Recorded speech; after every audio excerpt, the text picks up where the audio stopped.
दोस्तों, ये दुनिया अजब गजब रहस्यों से भरी हुई है। आज भी धरती पर ऐसे कई रहस्य हैं जिनके बारे में किसी को कुछ नहीं पता।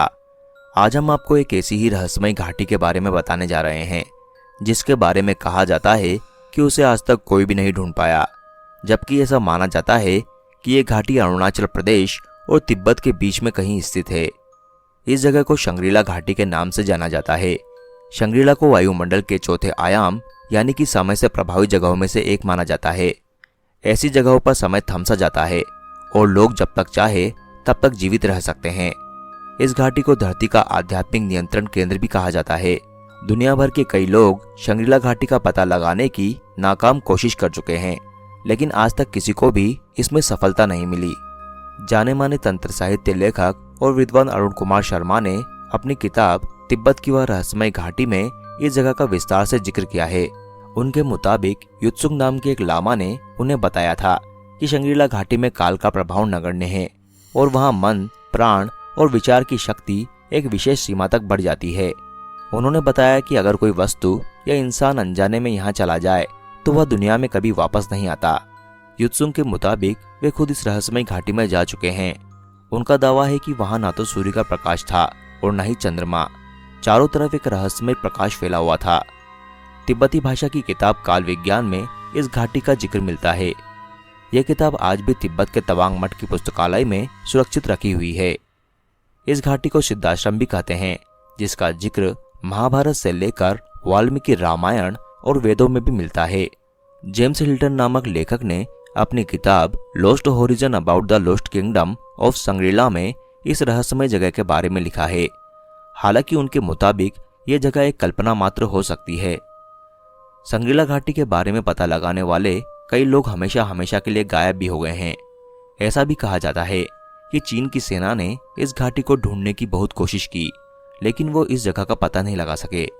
सन 1962 में चीन के भारत पर आक्रमण का वास्तविक कारण शंग्रीला घाटी ही था। शंग्रीला घाटी तवांग मठ के निकट वह घाटी है जहाँ तृतीय और चतुर्थ आयामों की संधि स्थल है। यह वह दिव्य घाटी है जहाँ कोई साधारण व्यक्ति भी अचानक पहुंच जाए तो वो अमर हो जाता है। उस शंग्रीला घाटी की दिव्यता का रहस्य चीन के शासकों को हिब्रू ग्रंथ और भारतीय ग्रंथों से पता चल गया था। तिब्बत पर अधिकार करना चीन की उसी मंशा का परिणाम था।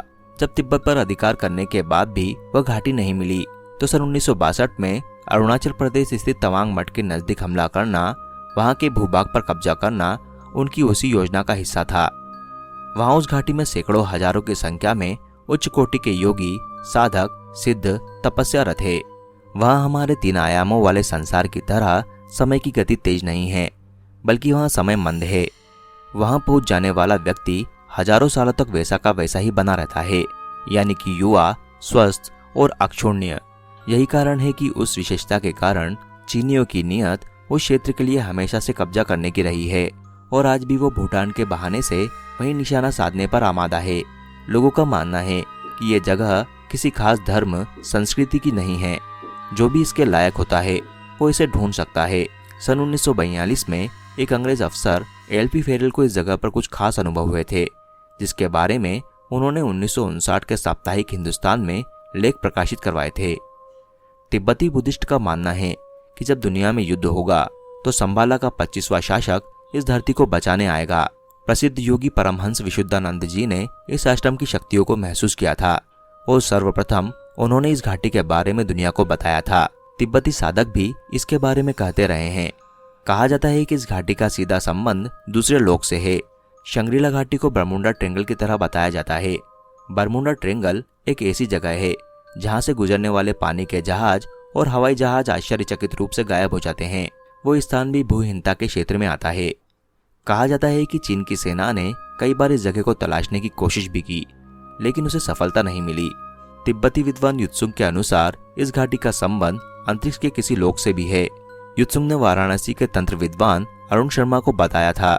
वहां एक और मठों, आश्रमों और विभिन्न आकृतियों के मंदिर थे और दूसरी ओर दूर तक फैली हुई शंग्रीला की सुनसान घाटी। यहाँ के 3 साधना केंद्र प्रसिद्ध है। पहला ज्ञानगंज मठ, दूसरा सिद्ध विज्ञान आश्रम और तीसरा योग सिद्धाश्रम। इस जगह को पृथ्वी का आध्यात्मिक नियंत्रण केंद्र भी कहा जाता है।